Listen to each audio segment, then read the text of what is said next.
Well, good morning. I'm not reading a letter, I'm here.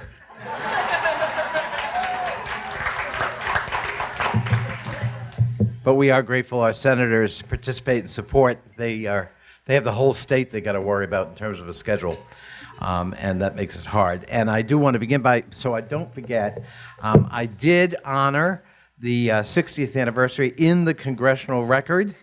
I've got several copies for you, and I am pleased to say there was no opposition in the House of Representatives. You know, we just celebrated the holiest day of the year for us Irish, St. Patrick's Day.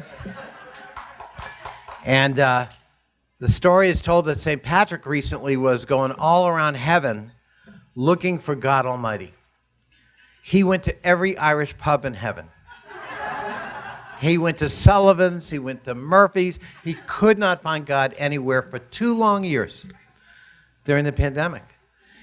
Finally, he shows up at Connolly's pub, and there's God, enjoying a Guinness. He says, God, I've been looking for you for 2 years. Where have you been? And God says, well, I've been in Ireland. He says, you've been in Ireland for 2 years? What have you been doing in Ireland? And God looks at him and says, working from home, my son, working from home.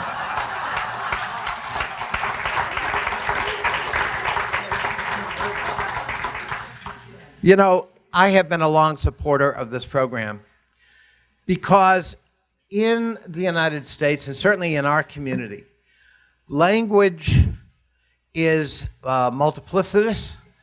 We speak over 100 languages in our community. But there's one that's the key to success. There's one you need to open up the expanse of opportunity. It is empowering. And the Literacy Council, over its 60 years, has helped over 60,000 individuals with that empowerment. And for those of you who support the Literacy Council, what you're doing is you are absolutely giving people opportunity without which doors would be closed. In our community, it is not always easy. I remember stories with this body, with the Literacy Council, with people who took 3 or 4 buses every night to learn English. They were that motivated after working a full day and worrying about the kids, because they understood how important it was to reach that precious goal of being able to read and write in English. And I think that's an incredible gift that the Literacy Council, after 60 years, can be really proud of. Give yourselves a hand, please.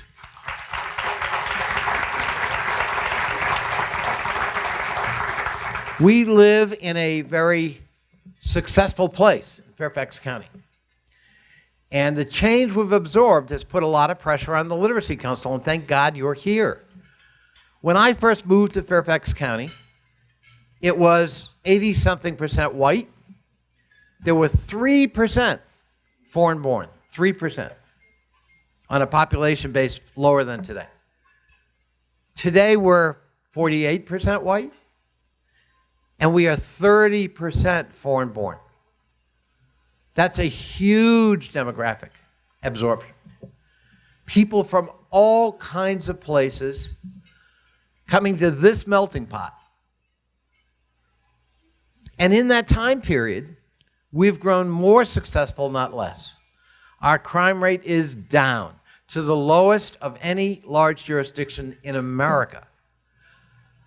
Our high school graduation rate, the highest of any large jurisdiction in America. Our high school dropout rate, the lowest of any jurisdiction in America. Median household income, the 3rd highest in America. When I first got elected to Congress, I actually represented the wealthiest congressional district in America as measured by median household income, which I can tell you made my colleagues in suburban Connecticut and Hollywood, California, incredulous, like, you? But that's what we've built. In Fairfax County alone, we went from being a bedroom community where we commuted every day to Washington, D.C., to a vibrant economic hub with 650,000 jobs. Into that mix come people from all over the world. And they want to be successful. They want to participate. They want those doors open for opportunity for themselves and their families. What's the key? The key is language.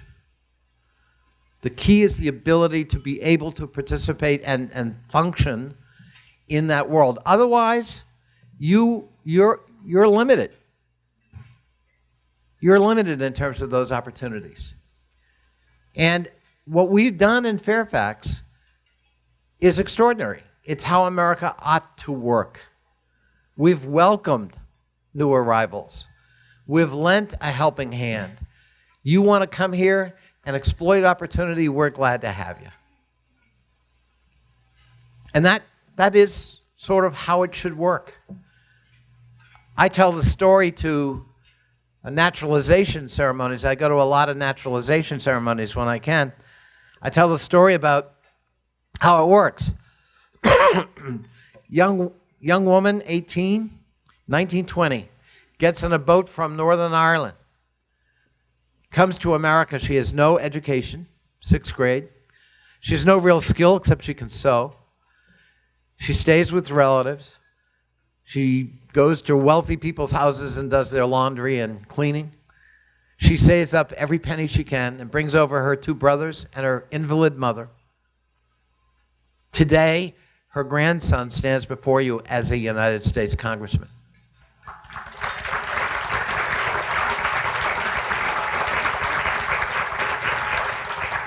Opportunity.